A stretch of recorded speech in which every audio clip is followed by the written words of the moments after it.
Num tempo extra, né? Nessa semana, no último domingo, o nosso bairro infelizmente ficou sem energia e nós não conseguimos, fizemos um culto mais caseiro, mais tranquilo aqui, pequeno, né? Rápido, no escuro, né? Com poucas lâmpadas apenas que a gente conseguiu acender, mas tivemos um tempo aqui para a gente cultuar.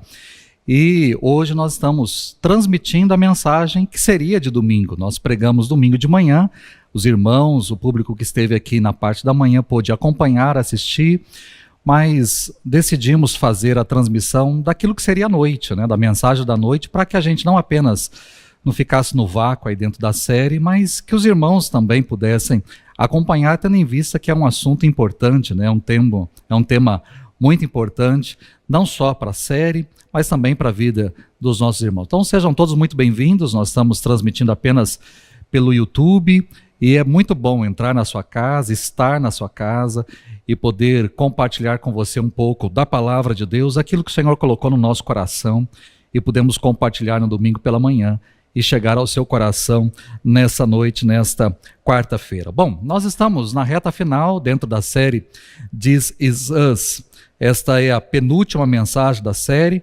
Nós começamos no mês de abril e já trabalhamos aí 8 mensagens, né? Falamos sobre casamento, sobre relacionamento entre pais e filhos, falamos sobre papéis a serem exercidos em casa, sobre vida financeira, sobre vícios, sobre luto, sobre culpa, sobre autoestima. E hoje, nessa 9ª mensagem, nós vamos falar sobre ansiedade. O tema é coração e alma, mas eu quero falar com os irmãos, com você, sobre ansiedade, né? Se na semana anterior nós olhamos para 2 personagens dentro da série, This Is Us, que foi o Kevin e a Kate Pearson, hoje eu quero voltar os meus olhos um pouquinho mais para o Randall, que é o 3º filho, e trabalhar com você essa questão da ansiedade. Bom, deixe-me falar um pouco sobre, para aqueles que não assistiram, né, a série, ou para aqueles que assistiram, para recordar um pouquinho, quem que é o Randall. Randall é um homem negro que foi adotado por um casal de brancos, no caso Jack e a Rebecca Pearson, na maternidade, quando ele foi deixado ali no corpo de bombeiros, ainda recém-nascido. É importante a gente destacar a questão da cor da pele, porque ele cresceu numa cidade, numa região, no caso norte dos Estados Unidos, numa sociedade branca, predominantemente branca.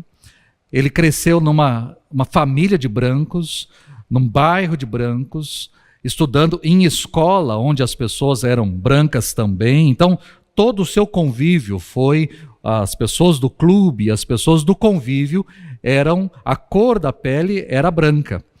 Então, para um negro crescer num ambiente predominantemente de brancos, ele sofreu com toda certeza preconceito, sofreu discriminação, ele vivenciou momentos de discriminação que deixaram marcas dolorosas, marcas na sua alma, marcas na sua vida. Então é importante a gente já de início destacar isso.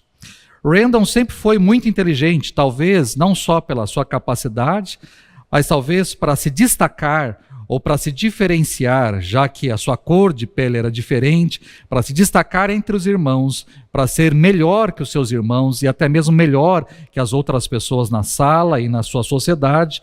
Ele sempre foi muito inteligente, competente, responsável em tudo. Desde criança, ele tirava as melhores notas, foi um aluno prodígio, convidado para fazer, inclusive, parte de uma ótima escola particular e conseguiu entrar numa boa faculdade e ter um bom emprego, o que garantiu lá na frente uma vida de conforto, uma vida de luxo para ele e também para as pessoas da sua família.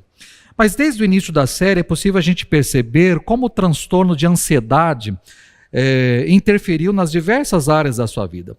A série vai mostrando isso, intercalando momentos da infância, da adolescência e da fase adulta, e até mesmo já de uma fase adulta mais envelhecida, mas por mais que ela vai mostrando nas mais diferentes etapas da vida, é necessário a gente começar do começo. Eu quero relembrar algumas cenas ou algumas histórias com Randall ainda na primeira infância, quando criança. Randall, com cerca aí dos seus 4 ou 5 anos de idade, demonstrava características de ansiedade, de que era ansioso acima das demais crianças. Ele pedia, por exemplo, que seu pai passasse a noite no quarto dele, porque ele estava com medo de monstros, né? Então aí você já percebe uma característica, ou uma das características. Com 8 ou 9 anos, diferentemente dos seus irmãos, enquanto seus irmãos estavam preparando pura e simplesmente fantasias e se programando para sair à rua, para ganhar doces no dia do Halloween, Randall estava preocupado em fazer uma trajetória das casas. Ele não estava apenas determinado a sair, não estava apenas determinado a receber doces, a ganhar doces, a se fantasiar, mas ele estava determinado a seguir um cronograma, né? Então ele estabeleceu quais casas ir e quais os horários. Então não apenas em qual casa, qual é o nosso cronograma de casas apenas no sentido de rota, mas qual o horário que eu devo estar em cada casa para eu cumprir essa rota, para eu ser bem-sucedido naquilo que eu quero. E aí, quando há uma mudança, no caso aí, no cenário, uma quebra na ordem, ele se irrita, porque ele acredita que agora não vai dar mais certo.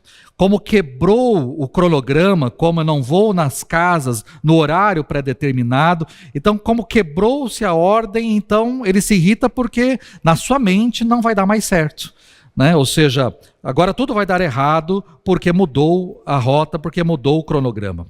Outro episódio que aconteceu quando ele tinha mais ou menos 9 ou 10 anos, foi quando ele foi um dia para a escola com um tênis que não estava combinando com o uniforme ou com a exigência da escola com relação ao seu uniforme. Era uma escola particular, uma escola de alto nível para crianças mais inteligentes, mais dotadas de inteligência. E ali, porque ele estava com um tênis diferente, ele recebeu uma advertência que deveria ser levada para os seus pais, e os seus pais deveriam assinar essa advertência, porque ele estava com um tênis que não poderia estar. Somente a ideia de ter que ir para casa e entregar a advertência aos pais desencadeou um ataque de pânico. Aí você percebe novamente a ansiedade, né? Desencadeou um ataque de pânico, ele estava inclusive com dificuldade de respirar, porque ele ficava imaginando de ir para casa, de apresentar ali a advertência, pedir a assinatura dos pais, uma coisa que na nossa ótica pode ser algo tão simples. Bom, errei, falhei, fui com o tênis errado, vou para casa, eu não agredi ninguém, eu não bati ninguém, eu não fiz nada, apenas é uma questão de roupa, de vestimenta, algo que poderia ser tão simples para muitas pessoas, para ele não. Então gerou esse ataque de pânico e inclusive essa dificuldade dele respirar.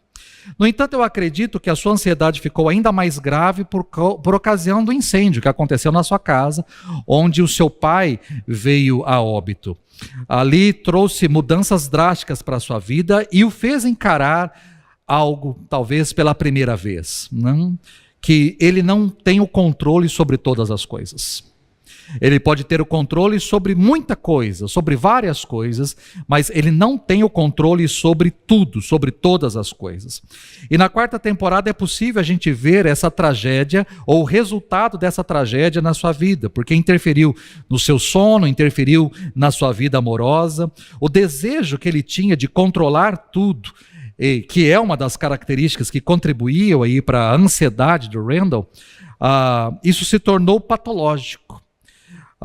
No episódio, por exemplo, 11 da 4ª temporada, isso fica claro, porque Randall chega na sua casa, já é tarde da noite, sua esposa e as suas filhas estão dormindo, ele chega em casa e ao entrar em casa ele se depara com um ladrão no meio da sua cozinha, um ladrão, uma pessoa armada que entrou ali para roubar a sua casa, e ali ele percebeu que ele não tinha o controle, mais uma vez, trazendo lá o medo, os resquícios daquele medo lá do passado, mostrou que o pesadelo mais assustador do Randall, que era a sua família não estar protegida, de fato aconteceu.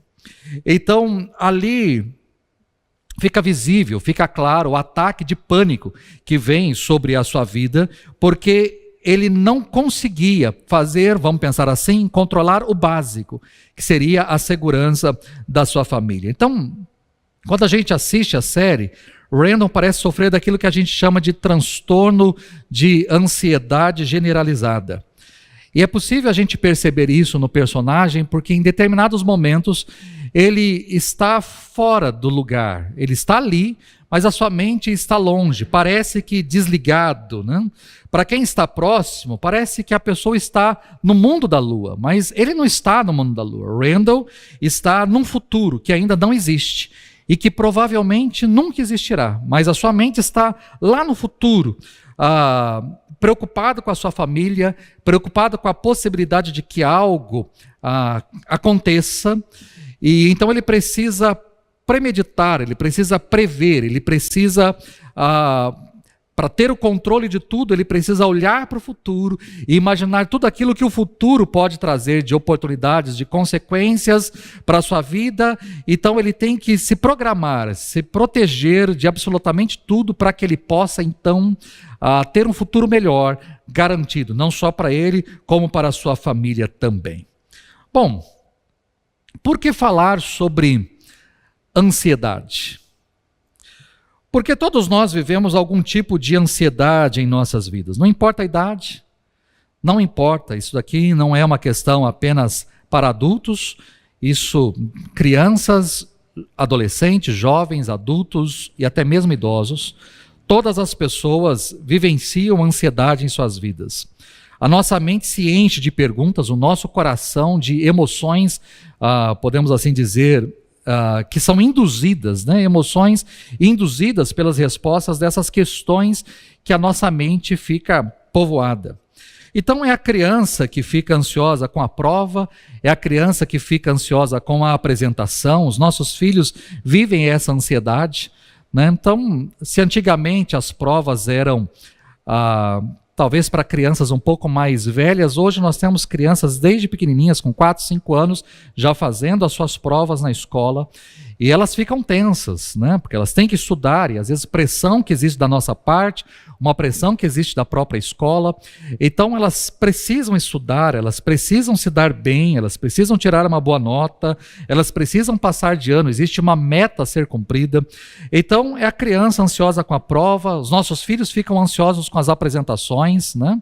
Então eles precisam fazer uma melhor apresentação, dançar perfeitamente, falar perfeitamente, não há possibilidade de erro. Eles precisam ser perfeitos na apresentação, porque os demais alunos serão, as demais pessoas serão, então ele também precisa fazer ali o seu melhor. Então é a criança ansiosa com a prova, ansiosa com a apresentação, é o adolescente ansioso pelo vestibular, ansioso pela faculdade, é o jovem que está vivendo uma ansiedade pelo mercado de trabalho, por uma boa colocação, é o rapaz ou a moça que estão ansiosos por um namoro, porque querem acertar neste namoro, porque querem ter um relacionamento, uma relação estável, duradoura. É o casal ansioso pela compra da sua primeira casa, ou se não pela chegada do primeiro filho. É o homem de meia idade que vive a ansiedade por conta de uma colocação profissional. É a mulher ansiosa por conta de uma jornada dupla, né? Então ela precisa render tanto em casa, porque existe a pressão do marido e dos filhos, mas também precisa render lá no trabalho, porque existe uma competitividade. São pais ansiosos com o crescimento dos filhos, com as amizades que os filhos estão tendo. É o homem e a mulher já no final de carreira ansioso pela aposentadoria e também ansioso porque não sabe se a aposentadoria vai ser suficiente para suprir a demanda da casa, se vai conseguir suprir todas as necessidades. Então, a gente percebe que ao longo da vida nós vivemos ansiedades diferentes em cada faixa etária, em cada momento, mas nós vivemos ansiedades. Eu citei aqui coisas básicas, coisas comuns, corriqueiras a cada um de nós, mas há situações complexas que surgem aí no meio do caminho, que são aquisições. Quem não fica ansioso diante da venda de algo, diante da compra de algo, principalmente quando envolve muito valor? Então nós temos aquisições ou vendas, doenças, diante de diagnósticos, diante de prognósticos, talvez, de uma empresa, diante de situações de desentendimento, de dívidas, de divórcio, de desemprego, crises, mortes que abalam a nossa vida e que geram ansiedade, que geram preocupação. Ou seja, todos nós somos agitados, todos nós, por pensamentos, o nosso coração se enche de temor. Nós colocamos, às vezes, a comida no prato, enrolamos, a comida gela e nós não conseguimos comer nada. Nós deitamos na cama, rolamos de um lado para o outro e não conseguimos dormir. A hora passa, nós cobrimos a cabeça, às vezes com uma vontade louca de gritar ou de sumir, de desaparecer, porque nós vivemos ou estamos vivendo essa crise de ansiedade na nossa vida. Mas o que significa tudo isso? Ou por que nós estamos experimentando essa ansiedade nas nossas vidas, né? Por que nós estamos experimentando tudo isso? Eu diria para você de uma forma bem simples que nós somos seres humanos. Nós vivenciamos ansiedade na nossa vida porque nós somos seres humanos. Somos humanos. Ter ansiedade não significa que você não seja maduro emocionalmente. Não tem nada a ver com maturidade. Ou se você é ansioso é porque os seus pais fracassaram aí na sua educação, na sua criação. Também não tem absolutamente nada a ver com isso, né? Não significa que os nossos pais fracassaram, ou que nós, diante da ansiedade dos nossos filhos, nós estamos fracassando na criação, na educação dos nossos filhos. Não, absolutamente nada a ver. Não tem nada a ver. Pode ser que os nossos pais, talvez da forma como nos criaram, ou nós, da forma como estamos criando nosso filho, podemos ampliar esse grau de ansiedade, podemos fazer com que a ansiedade se torne inclusive patológica, mas todos nós temos ansiedade, todos nós vivenciamos ansiedade na nossa vida. Também não significa que você não seja crente em Jesus, não tem absolutamente nada relacionado à fé, porque cristãos lutam, todos nós lutamos contra a ansiedade. O próprio Senhor Jesus lutou contra a ansiedade. Quando nós, por exemplo, olhamos para a cena ali no jardim do Getsemane, quando Jesus está ali orando e a ansiedade era tamanha que os vasos capilares ali começam a se romper, tamanha pressão, tamanha angústia, tamanha ansiedade, os vasos começam a se romper e o seu suor se transformam em gotas de sangue, é porque ele está vivenciando ali uma ansiedade na sua vida. Então, se o nosso próprio Senhor vivenciou ansiedade, é óbvio, por mais que ele estava vivendo um momento de ansiedade na sua vida, ele se voltou para o Pai, ele se entregou ao Pai, ele entregou a sua vida nas mãos do Pai, ele entendeu o propósito que existia no coração do Pai e seguiu em frente. Ele permaneceu ali na missão, ele concluiu a sua missão aqui na terra com fé, com determinação, com coragem, mas por mais que ele era 100% Deus, ele também era 100% homem, e como homem, ele sofreu ali as consequências de uma ansiedade na sua vida. Ou seja, ansiedade não tem nada a ver com fé, relacionado à fé ou à espiritualidade, não tem nada a ver com maturidade, nada a ver com uma questão pura e simplesmente de criação. Todos nós vivenciamos ansiedade na nossa vida. Ansiedade não é brincadeira. Quando a gente pega alguns recortes, esses recortes que estão aí são atuais, né? São de um ano. Nós temos aí manchetes diferentes, né? Tanto da CNN, quanto da Terra, quanto do G1. E você percebe as frases ou o que está sendo colocado. O Brasil é um país que lidera o ranking mundial de ansiedade, 18,6 milhões de indivíduos. Esse 18,6 milhões, que corresponde a 9 ponto alguma coisa por cento da nossa população, esses são aqueles que têm ansiedade patológica. Ansiedade é aquilo que nós chamamos de uma patologia, uma doença, já num estado avançado, inclusive. O Brasil, segundo o site G1, porque o Brasil tem a população mais ansiosa do mundo, que está relacionado àquilo que também está do outro lado, lá da CNN, que mais de 26% dos brasileiros têm diagnóstico de ansiedade. Eu estou falando de pessoas que foram ao médico, que foram a um psicólogo, a um psiquiatra e foram diagnosticados, estão em tratamento de ansiedade. Eu não estou falando de uma ansiedade que todos nós temos, mas eu estou falando de pessoas diagnosticadas, pessoas em tratamento, ou seja, um pouquinho mais de 1/4 da população brasileira, né? Não é algo bonito que a gente, não é uma estatística bonita que nós queremos divulgar, mas o Brasil ultrapassou aquilo que era os Estados Unidos, a nação mais ansiosa do mundo. O Brasil, segundo a Organização Mundial da Saúde, ultrapassou os Estados Unidos. E esses dados são do último ano, de junho do ano passado, dados aí divulgados pela Organização Mundial da Saúde. Então, esse é o nosso cenário. Então, a ansiedade não é brincadeira. E falar sobre esse assunto, por que falar? Ou por que vir aqui numa quarta-feira e gravar ou transmitir essa mensagem? Porque nós temos muitas pessoas dentro da comunidade, ou muitas pessoas ao nosso redor, que estão vivenciando essa crise, que estão vivenciando essa enfermidade, que estão vivenciando constantemente essa ansiedade em suas vidas. E por que nós vivenciamos tamanha ansiedade? Eu destaco aí pelo menos 3 motivos, né? Primeiro, por conta de mudanças, né? O ambiente, a ordem social, mundial, mudou muito nos últimos 30 anos. Nós mudamos mais nos últimos 30 anos do que nos últimos 300. Se você olhar para a sua vida, você que tem mais de 30 anos, olhar para a sua vida, como era a sua vida há 30 anos, né? Como é que era a sua vida no início da década de 90? Né? Em 1993, 1994, nós não tínhamos internet, nós não tínhamos celular, a nossa TV era analógica, era antena que a gente tinha que regular do lado de fora, pouquíssimos canais.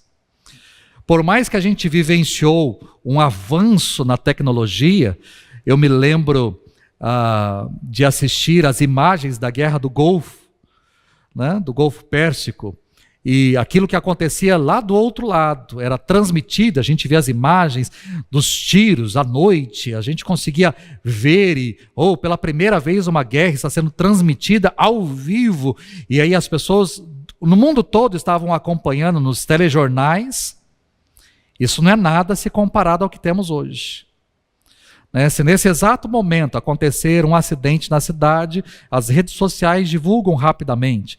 Se acontecer um ataque terrorista, por exemplo, se acontecesse agora um ataque terrorista nos Estados Unidos ou numa nação da Europa, automaticamente nós seríamos bombardeados por notícias no Twitter, no Facebook, no Instagram, no YouTube, automaticamente. Não é só a televisão, mas na nossa mão hoje nós somos bombardeados por notícias constantemente. Aquilo que os nossos avós, os nossos bisavós demoravam dias ou até mesmo meses para receber uma notícia, há um terremoto que aconteceu do outro lado do mundo, um maremoto que atingiu o Japão, quanto tempo depois essa notícia chegaria ao Brasil e seria divulgado através de jornais? Era assim que os nossos avós tinham notícias, mas hoje acontece algo do outro lado do mundo, automaticamente, instantaneamente nós recebemos.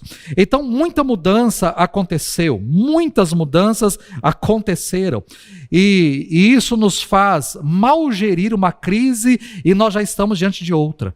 Ou seja, parece que cada dia, não basta cada dia o seu próprio mal, mas basta cada dia uma notícia que nos gera cada vez mais males. Então nós somos bombardeados constantemente por notícias e constantemente por crises. E às vezes a gente está digerindo o que aconteceu ontem e já vem algo novo hoje e somos bombardeados constantemente. Além disso, além dessas mudanças, a rapidez onde tudo acontece, né? Se os nossos antepassados viajavam a cavalo e viajavam aquilo que um cavalo consegue durante um dia de viagem, hoje nós cruzamos fusos horários aí rapidamente, né? Às vezes eu tenho participado de muitas reuniões em São Paulo, por conta da Igreja Nacional, da Secretaria de Música e Liturgia, ou da Comissão Executiva da Igreja, ou tenho participado de congressos. Então, eu acabo pegando um voo aqui às 5 horas da manhã, né? Acabo chegando em São Paulo, em Campinas, por volta aí de 7, né? As reuniões acontecem a partir das 8, e aí, quando é 18 horas, 19, já acabou a reunião, eu vou para o aeroporto, pego o voo das 9, das 20, às 20h30 eu já estou aqui, ou seja, eu saio, em questão de 17 horas eu vou, eu participo de uma reunião, eu volto e estou na minha casa. Tudo é muito rápido, né? Ou quando eu não estou em viagem, as reuniões acontecem online. Amanhã, por exemplo, participo de uma reunião onde a sede é no México. Tenho participado das quintas-feiras de reuniões, a pessoa é do México, o pastor responsável é do México. Então, amanhã às 19 horas eu vou entrar online com pastores do Brasil e do México para a gente interagir. Então, 1h30, 2 horas de reunião com pessoas do Brasil inteiro. E a gente está ali, é tudo muito rápido, né? Mas apesar da rapidez, nós não temos tempo, é interessante isso. Apesar de ser tudo muito rápido, a comida ser rápida, a locomoção ser mais rápida, as viagens serem mais rápidas, as transmissões, as reuniões, tudo é de forma agilizada, apesar disso, nós não temos tempo. Nosso tempo é muito limitado e a nossa reclamação é: eu não fui porque eu ainda não tive tempo, a nossa agenda é muito cheia de coisas, apesar de que antigamente nós tínhamos que ir ao banco para pagar as contas e às vezes não tinha nem o caixa eletrônico, nós tínhamos que enfrentar uma fila, ir até o caixa para ali pagar a conta. Hoje nós pagamos pelo aplicativo do celular, mas mesmo assim nós não temos tempo. Muita rapidez, mas apesar da rapidez nós fomos preenchendo nosso tempo com tantas coisas e que nós não conseguimos dar conta de tudo. Além disso, nós temos os desafios pessoais, né? Você, ou talvez eu, ou você conhece alguém que está sofrendo alguma coisa, uma execução de um bem, uma falência, está lutando contra um câncer, está enfrentando o divórcio, lutando contra um vício, né? Ou seja, existe alguém, ou você ou alguém, que está enfrentando, além das mudanças e além de tudo aquilo que o nosso tempo tem trazido, ainda existem as questões que vêm de forma particular às nossas vidas, ou às nossas famílias, ou às pessoas muito próximas a nós. Então tudo isso gera ansiedade. Tudo isso gera ansiedade. Acontece que a presença da ansiedade é inevitável, mas ser prisioneiro da ansiedade é opcional. Você pode vivenciar e provavelmente vivencia ansiedade na sua vida. Eu vivencio momentos de ansiedade na minha vida, mas apesar da ansiedade, que é inevitável, ser prisioneiro dela é uma opção. Eu e você escolhemos ser ou não prisioneiros da ansiedade. Porém, há um caminho, né, para a gente vencer essa ansiedade. E Deus usou Paulo, o apóstolo Paulo, para trazer esse mapa, para mostrar para nós como que a gente pode superar a ansiedade, como é que a gente pode vencer a ansiedade nas nossas vidas. Qual o caminho que a gente pode percorrer, ou que a gente deve percorrer para vencer a ansiedade? Eu não quero ser simplista, mas eu quero trazer algumas coisas para o meu coração e para o seu coração que nos ensina a superar a ansiedade, a ultrapassar aí o que essa ansiedade tem gerado nas nossas vidas. E eu quero usar como base o texto de Filipenses 4, do verso 4 até o verso 8. Filipenses 4, do verso 4 até o verso 8. Diz assim o texto bíblico, no verso 4, alegrem-se sempre no Senhor, novamente direi, alegrem-se. O verso 5 diz, não andem ansiosos por coisa alguma. Aí está o desafio que o apóstolo Paulo nos traz, né? Não andem ansiosos por coisa alguma, mas em tudo, pela oração e súplicas e com ação de graças, apresentem seus pedidos a Deus.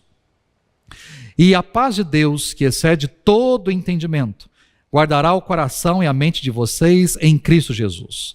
Finalmente, irmãos, tudo que for verdadeiro, tudo que for nobre, tudo que for correto, tudo que for puro, tudo que for amável, tudo que for de boa fama, se houver algo de excelente ou digno de louvor, pensem nessas coisas. Pensem nessas coisas. Eu quero destacar então quatro estágios ou 4 coisas que podemos fazer dentro desse mapa para que a gente possa superar a ansiedade, para que a gente possa diminuir a ansiedade, para que a gente possa vencer a ansiedade. Quais são essas 4 coisas que estão presentes aí no texto? A primeira delas é celebrar a Deus. Celebrar Deus na nossa vida. A vitória sobre a ansiedade começa com Deus. O texto no verso 4 diz: alegrem-se no Senhor.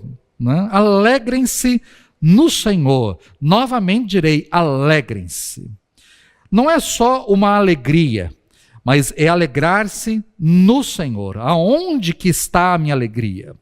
Aonde que eu concentro a minha alegria? Em que eu tenho que celebrar? Então, a vitória sobre a ansiedade começa com Deus. E a gente tem que começar, e quando eu falo em começar com Deus, eu preciso ter um entendimento claro de quem é Deus sobre a minha vida. Eu preciso enxergar de forma muito clara quem é Deus. E aí, no caso, eu preciso enxergar que o Deus a qual eu sirvo, o Deus a quem eu temo, o Deus a quem eu cultuo, se eu saio da minha casa num domingo e eu venho até a igreja para cultuar ao Senhor, ou se eu assisto da minha casa uma transmissão numa atitude de culto ao meu Deus, eu preciso entender quem é este Deus, eu preciso entender quem é este Senhor sobre a minha vida.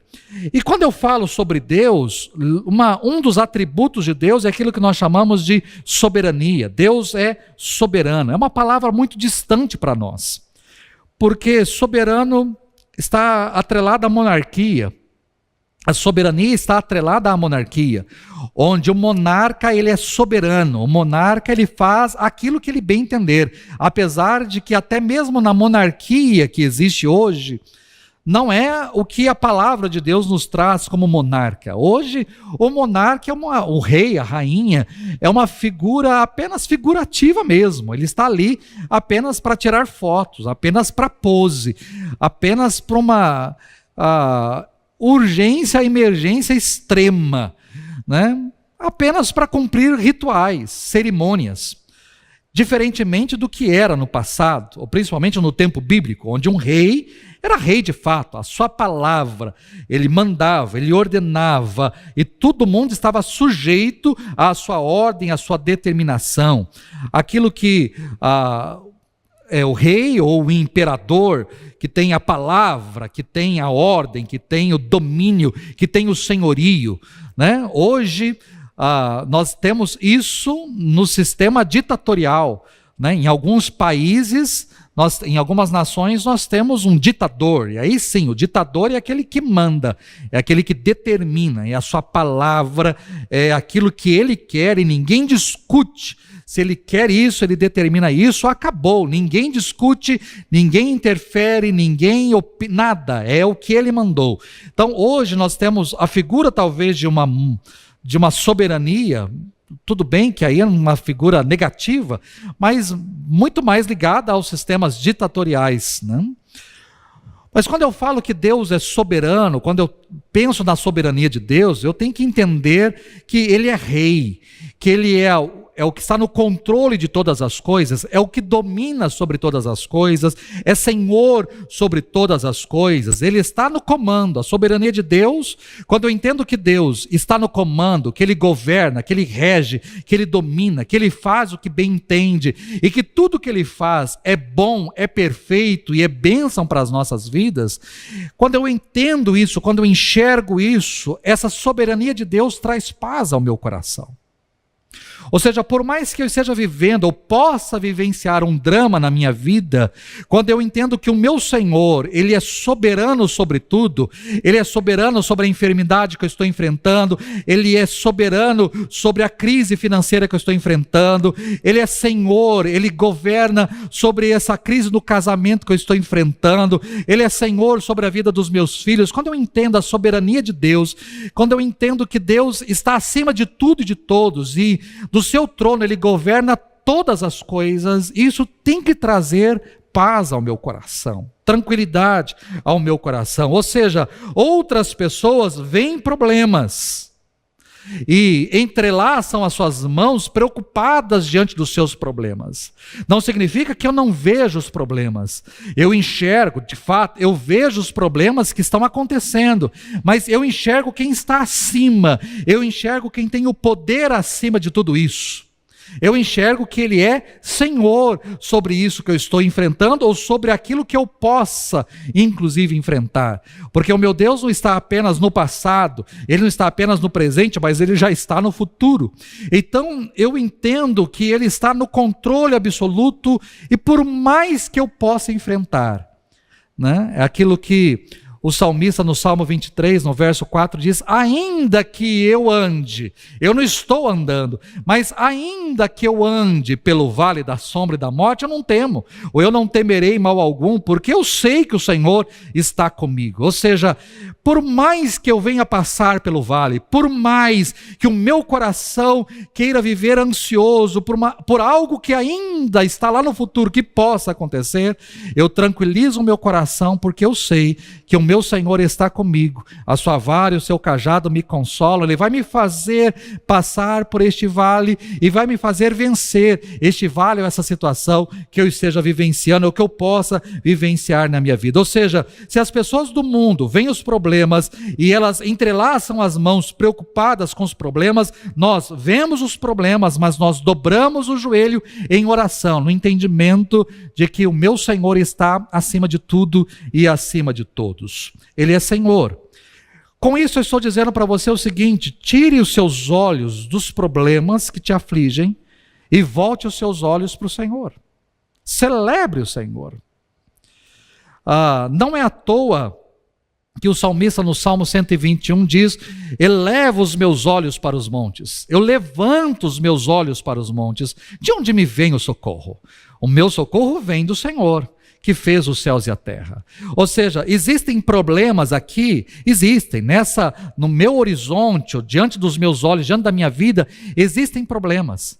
Há divórcio, há crise no casamento, há crise financeira, há enfermidade, há desentendimento, existem muitas coisas aqui. Eu olho aqui, existem muitas coisas, mas quando eu olho para o alto, quando eu olho para o Senhor, eu entendo quem é que fez céus e terra, e quem está no controle sobre todas as coisas. O fato de levantar, o intuito de eu levantar os olhos para o Senhor é algo providencial, é algo intencional. Eu levanto os olhos, porque por mais que existam problemas aqui, eu enxergo quem está no controle de todas as coisas lá.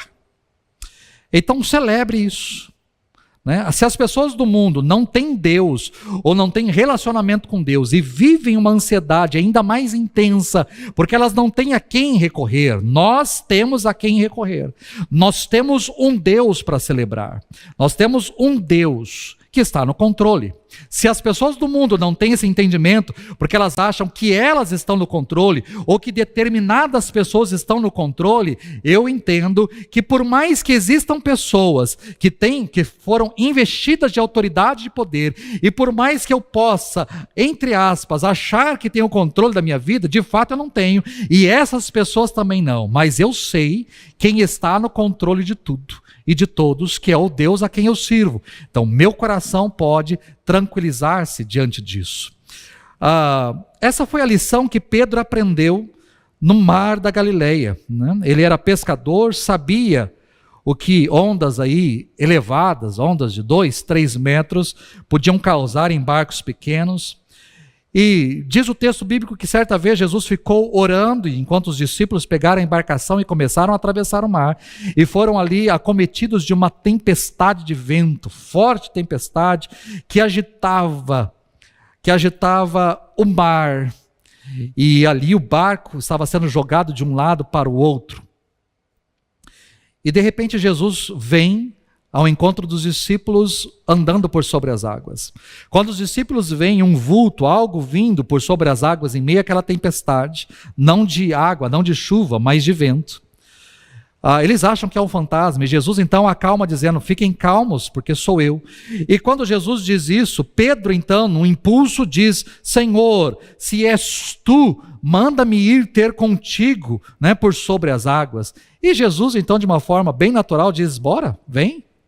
Né, se você quer vir, pode vir, sai do barco e venha na minha direção, sem problema nenhum.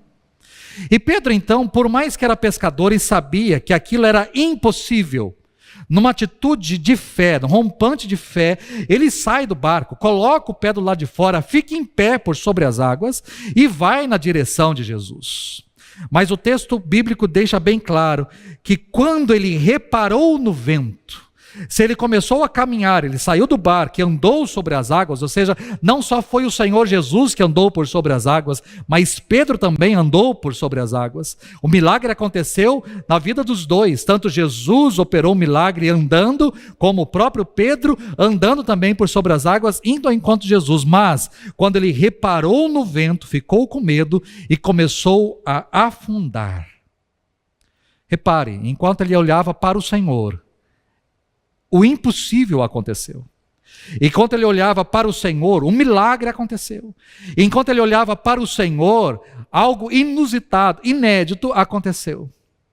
Mas quando ele olhou para o vento, quando ele olhou para a tempestade, quando ele reparou a altura das ondas, quando ele reparou para os seus pés que estavam andando por sobre as águas, quando ele reparou a situação, ele começou a afundar. E isso é uma lição para as nossas vidas. Por mais que é um milagre tão simples, é uma lição para as nossas vidas. Enquanto nós olhamos para o Senhor, nós conseguimos superar todas as coisas que estão acontecendo à nossa vida.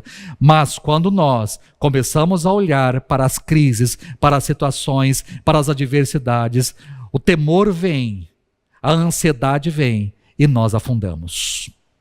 Então celebre o Senhor. Essa é a primeira coisa que eu diria para você.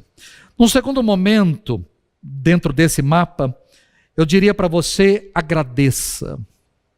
Agradeça.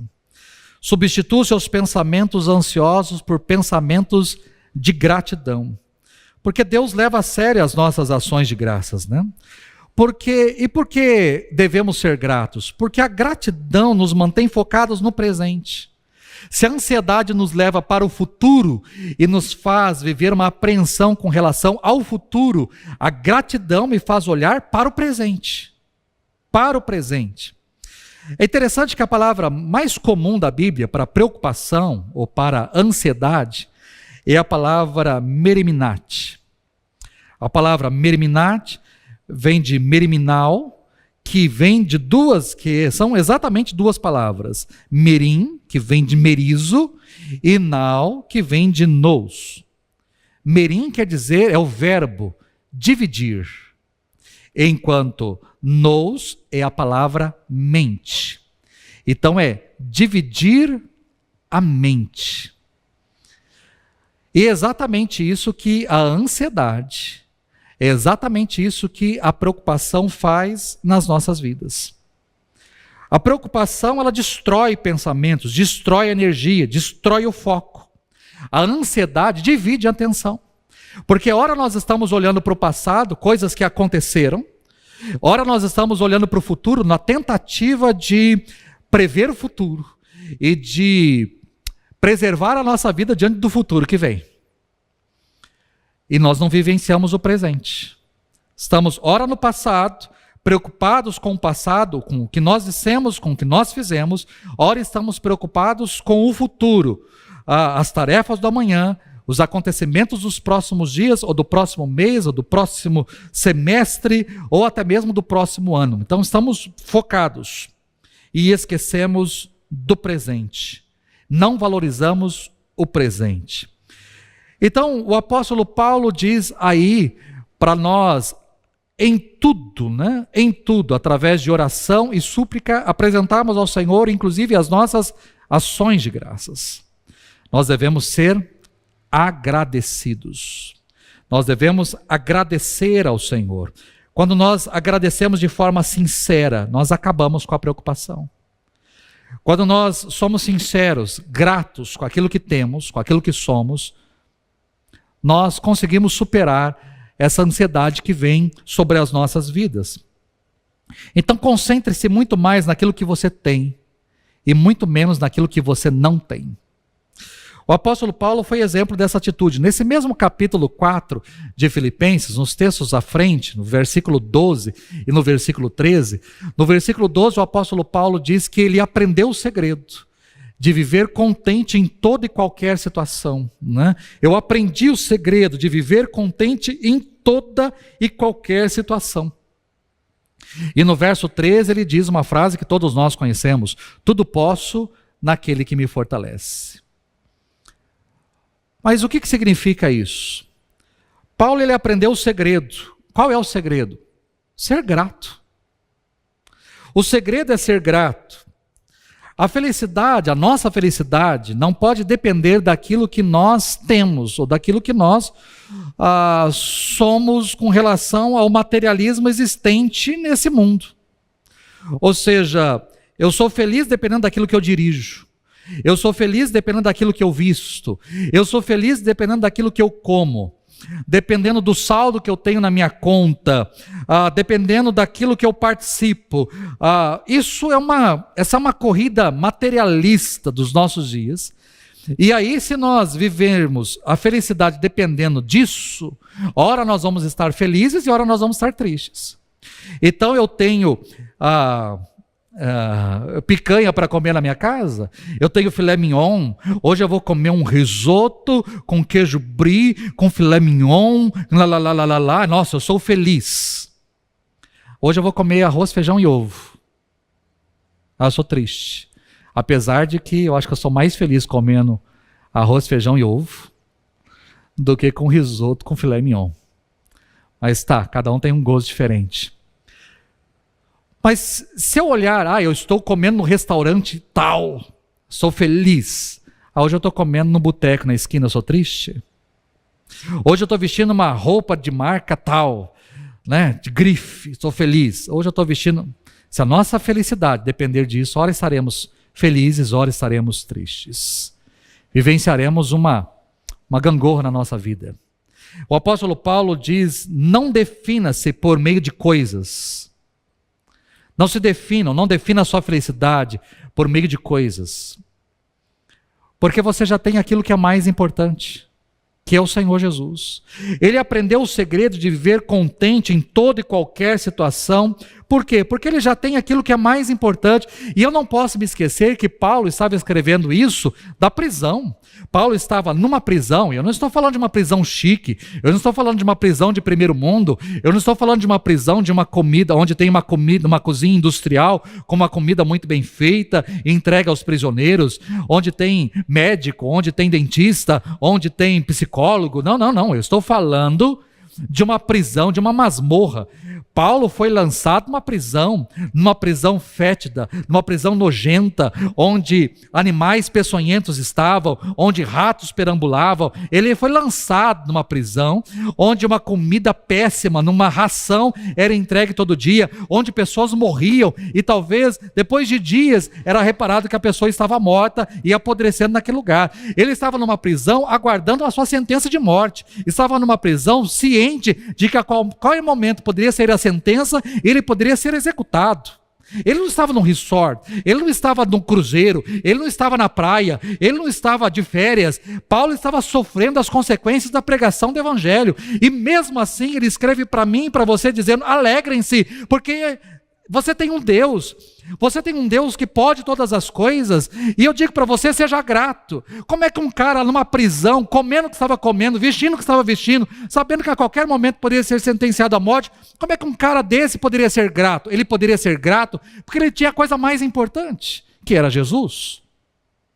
Ele não estava grato porque estava livre ou preso, grato porque tinha uma comida boa num banquete, numa casa importante, ou porque estava comendo a ração na prisão. A sua gratidão não é porque a sentença foi uma sentença de liberdade, onde ele poderia viver novamente livre, ou porque ele seria morto. Não, a sua felicidade não dependia disso, a sua felicidade dependia do Senhor. E ele tinha aquilo que era mais importante, e é isso que nós precisamos ter na nossa consciência. Diante das situações que vêm sobre as nossas vidas, eu já tenho aquilo que é mais importante. Eu não preciso vivenciar uma ansiedade, se eu vou conseguir comprar o carro A ou o carro B, a casa A ou a casa B, se eu vou vestir a roupa A ou a roupa B, isso não me importa, porque eu já tenho aquilo que é mais importante.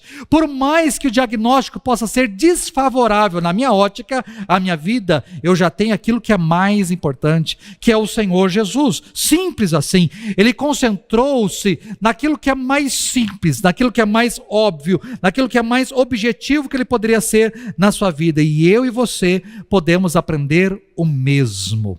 Eu e você podemos aprender o mesmo. O contentamento, quem tem Cristo como fundamento, o contentamento está nele, não nas coisas que vêm para as nossas vidas. É no Senhor. Então seja grato. Seja grato porque um dia você ouviu a mensagem do Evangelho. Seja grato porque um dia você conheceu o Senhor. Seja grato porque você tem a salvação. Seja grato porque por mais que o diagnóstico médico não seja favorável, você tem condições de fazer um tratamento. E por mais que o tratamento não venha surtir os efeitos tão desejados, se um dia você partir deste mundo por causa dessa enfermidade que você está enfrentando, você pode ser grato. Porque há um lugar sendo preparado para você no céu. Você vai se encontrar com o Senhor, vai viver eternamente com o Senhor. Você vai morar num lugar onde as ruas são de ouro e de cristal, onde não há mais morte, onde não há mais dor, onde não há mais sofrimento, onde as lágrimas não correm mais nos nossos olhos, onde a ansiedade não domina mais o nosso coração. Seja grato, seja grato. Né? Ao invés de eu ficar olhando para aquilo que eu não tenho, seja grato por aquilo que você tem. Nós murmuramos muito e somos pouco agradecidos. Seja mais grato àquilo que Deus tem trazido à sua vida. Uma terceira coisa que eu diria para você é ore. Quando a ansiedade bater à sua porta, pergunta se o Senhor pode te atender numa oração. Senhor, será que eu posso orar e o Senhor pode me atender nesse momento? Concentre-se em oração, seja específico ao mesmo tempo naquilo que você deseja. Às vezes eu falo isso às terças-feiras com relação à oração, mas a gente precisa ser específico naquilo que nós buscamos na presença de Deus. O que Jesus perguntou ao cego? Jesus certa vez estava entrando ali, passando por Jericó, havia um cego na entrada da cidade, que ficou sabendo que Jesus estava entrando ali. E ele começa então a gritar: Jesus, filho de Davi, tem misericórdia de mim. E quanto mais as pessoas mandavam ele calar a boca, aquele cego gritava, mais alto ainda: Jesus, filho de Davi, tem misericórdia de mim. Jesus parou, mandou chamar o cego, mas quando aquele cego chega até a presença de Jesus, Jesus faz a pergunta mais óbvia para ter a resposta mais óbvia. E qual é a pergunta de Jesus? O que você quer que eu te faça? O que é que você quer? Já que você está clamando tanto, Jesus, filho de Davi, tem misericórdia de mim, você quer que eu tenha misericórdia de você como? De que maneira você quer que eu tenha misericórdia? E aquele homem responde de forma muito objetiva: Senhor, que eu torne a ver. Eu quero ver. Simples assim. E Jesus então fala para ele: veja. Simples assim. O que você quer, eu quero ver, veja, ele viu. Um milagre que acontece em pouquíssimos versículos. Gasta muito mais tempo falando de Jesus entrando na cidade, da multidão apertando, do homem gritando.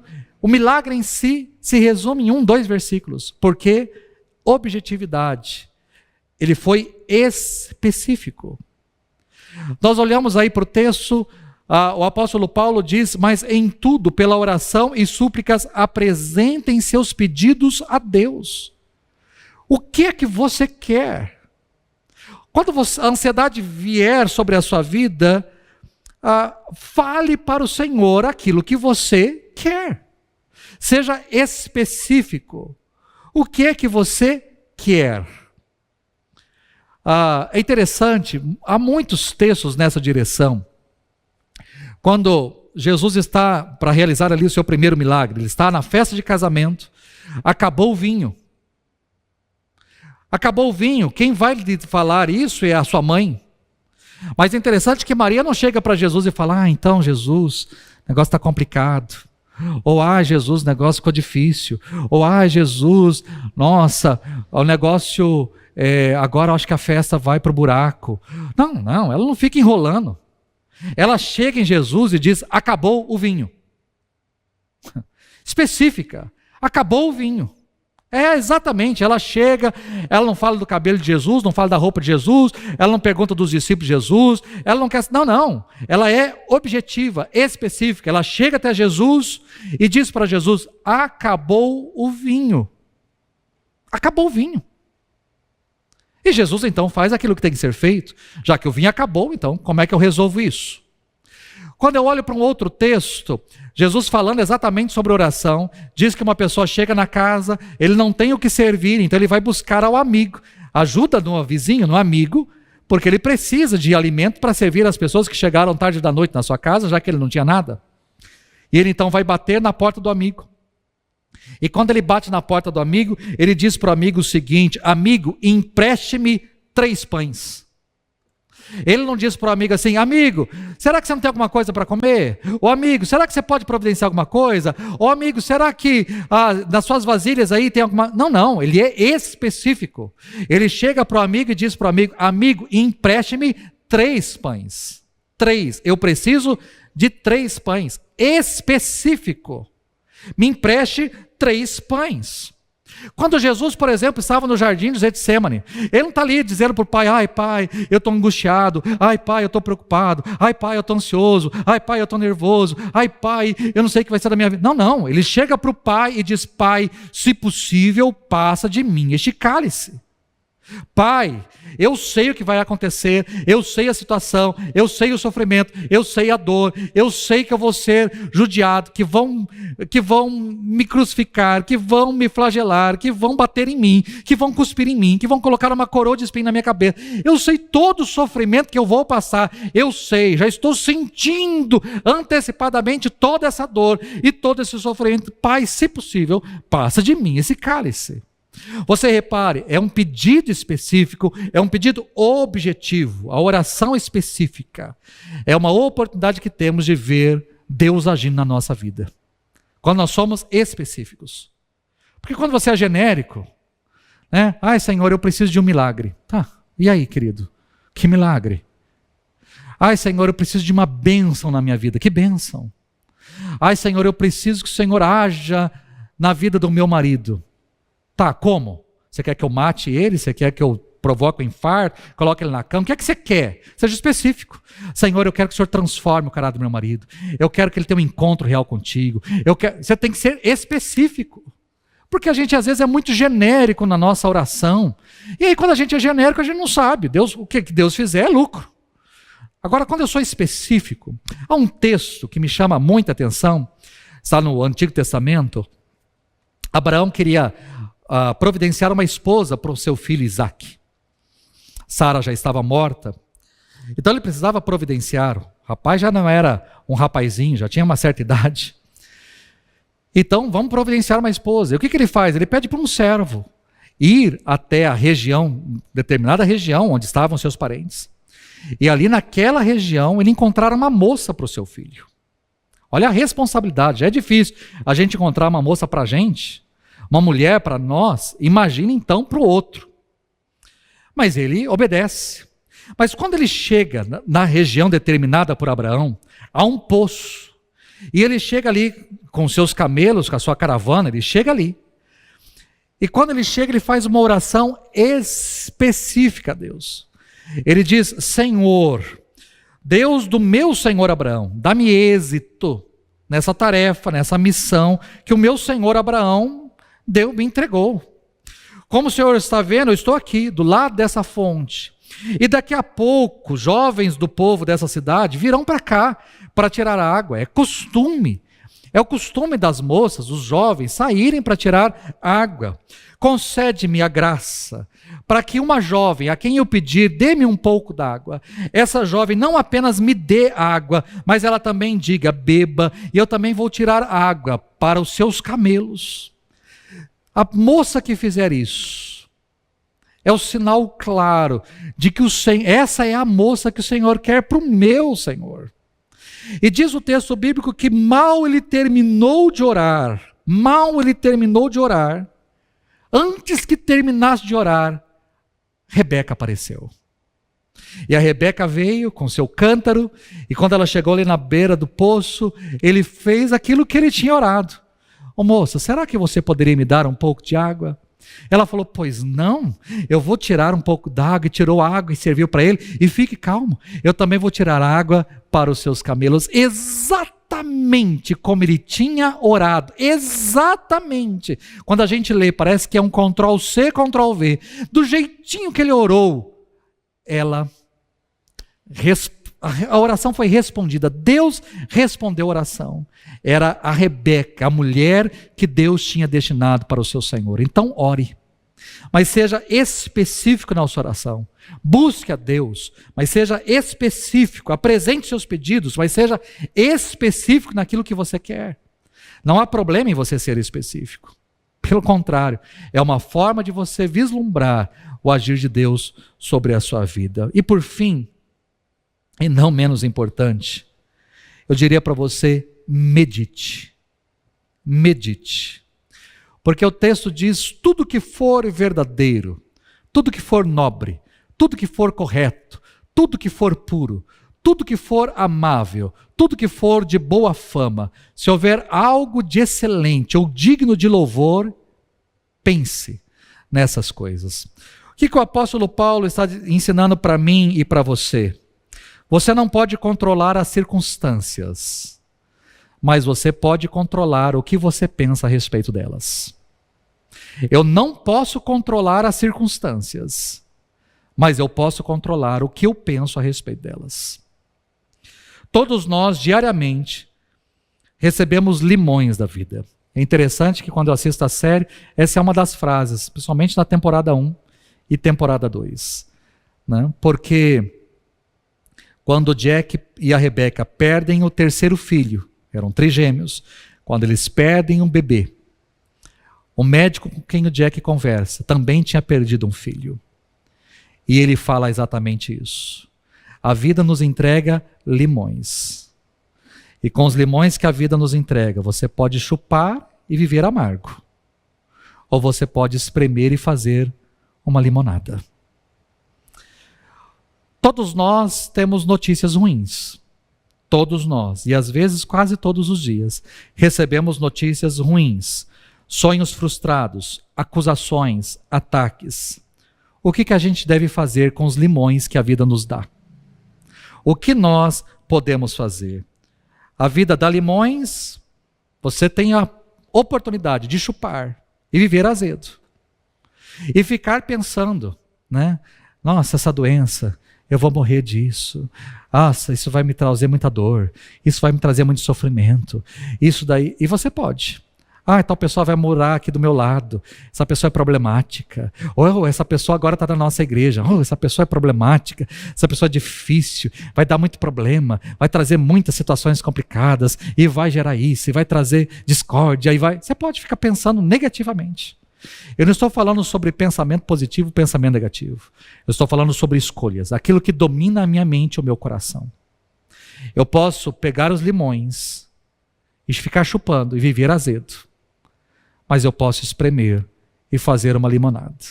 Falei domingo de manhã e brinco hoje de novo. Né? A minha diaconia aqui ainda não me providenciou Coca-Cola. Né? Eu sonho ainda como pastor de um dia ter Coca-Cola aqui no púlpito para eu tomar Coca-Cola. Né? Se a vida me desse limões, eu cortaria os limões. Colocaria num copo com gelo e uma bela de uma Coca-Cola e tomaria. O que é que você tem feito dos limões que a vida tem entregue? O que é que você tem feito? Jesus, para a gente encerrar, Jesus ele trouxe esse ensinamento de uma forma tão linda. Ele diz o seguinte: vocês não devem ficar ansiosos quanto ao que vocês têm que comer, beber ou vestir. O pensamento de vocês não deve ficar sendo dominado. O que eu vou comer? Será que vai ter dinheiro? Será que eu vou conseguir? Será que eu vou pagar? Será que eu vou comer? Será que eu vou conseguir? Não. Será que eu vou conseguir comprar essa roupa? Meu filho está perdendo roupa, ou ele está perdendo sapato. Será que eu vou ter dinheiro? Será que eu vou conseguir comprar? Será que... Não. Não fique preocupado com o que você tem que comer, beber ou vestir. Não deixe a ansiedade dominar seu coração. Pense. E aí ele fala como é que a gente tem que pensar. Ele fala para a gente observar, para a gente ver. Ele diz assim: observe os lírios dos campos. Olhe para a natureza. Observem os lírios dos campos. Observem as aves dos céus. Vejam. Abra os seus olhos para olhar para a natureza. Vejam as aves. Vejam os lírios.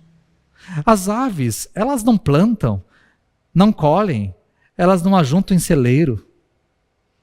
Mas veja a felicidade das aves, dos passarinhos. Eles estão cantando para lá e para cá, voando para lá e para cá. Eles são servidos todo o tempo. Pode ter a maior escassez, a maior estiagem, todos eles, nenhum passarinho morre de fome.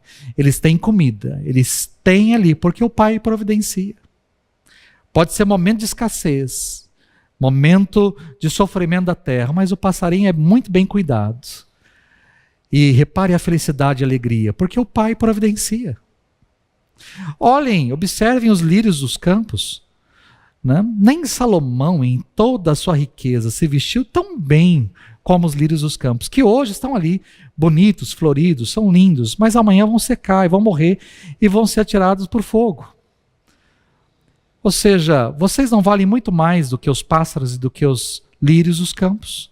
Vocês não valem muito mais do que os passarinhos e do que uma simples flor. Lógico que vocês valem muito mais, mas se Deus cuida de um passarinho e se Deus cuida de uma flor, será que Deus não vai cuidar de você? Algo tão simples, mas um ensinamento maravilhoso. Jesus está querendo dizer para mim e para você: mude o seu pensamento. Ao invés de ficar preocupado se você vai ter condições ou não, se você vai conseguir ou não, olhe para a natureza e veja: o Pai cuida de um simples pássaro e de uma simples relva. Se Ele cuida deles, o Pai também vai cuidar de você. Começamos falando na parte de celebrar a Deus e terminamos falando sobre Deus. Celebre a Deus porque Ele é soberano e reina sobre tudo e todos. Medite em Deus, porque Ele cuida de tudo e de todos, como um pai cuida também de você, que é filho. Olhe exatamente para aquilo que a palavra está trazendo para mim e para você nessa noite. A ansiedade vem sobre todos nós. A ansiedade é inevitável, mas nós escolhemos se ela vai dominar ou não sobre as nossas vidas. É uma escolha minha e sua. Como é que eu escolho? Eu posso escolher celebrando a Deus, eu posso escolher agradecendo a Deus, eu posso escolher orando a Deus, eu posso escolher meditando nas coisas de Deus. A escolha é minha, a escolha é sua. Diante da ansiedade, ela pode nos dominar, ou ela pode vir e nós colocarmos a ansiedade no seu devido lugar. Ela é boa, ela é providencial, existe o lado positivo inclusive dela, mas enquanto cuidado, não quando ela se torna patológica, não quando ela se torna uma ameaça à nossa saúde física, à nossa saúde mental.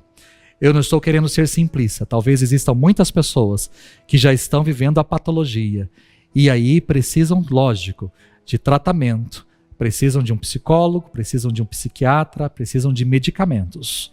Eu estou falando para ansiedade de um modo geral, para pessoas de um modo geral, que podem entender na vida como superar, como vencer, como diminuir a ansiedade em suas vidas. Espero que essa palavra tenha falado e muito ao seu coração. Desarme a ansiedade, celebrando a Deus, agradecendo a Deus, orando a Deus e meditando nas coisas de Deus sobre a sua vida. Eu quero te convidar a orar, agradecer o tempo que você pôde ouvir essa palavra. Se foi bênção para a sua vida, compartilhe com outras pessoas. Se Deus falou ao seu coração, aproveite a oportunidade para levar essa palavra a outras pessoas, para que elas também entendam, para que elas também experimentem daquilo que Deus vai fazer na sua vida. Mas não deixe em nenhum momento de celebrar, de agradecer, de orar e de meditar na presença do Senhor. Feche seus olhos, vamos orar e vamos colocar as nossas vidas diante do Senhor. Pai, eu quero te agradecer por essa noite e pela oportunidade que temos de transmitir a palavra e de alcançarmos pessoas aqui e também em suas casas.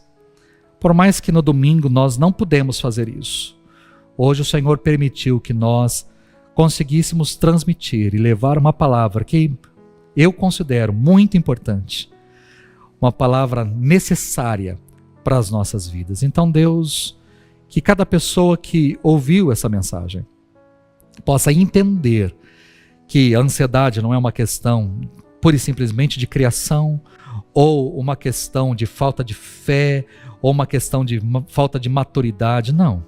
Todos nós, em diferentes níveis, experimentamos ansiedade na nossa vida. Agora, o que fazemos com ela é que é a diferença.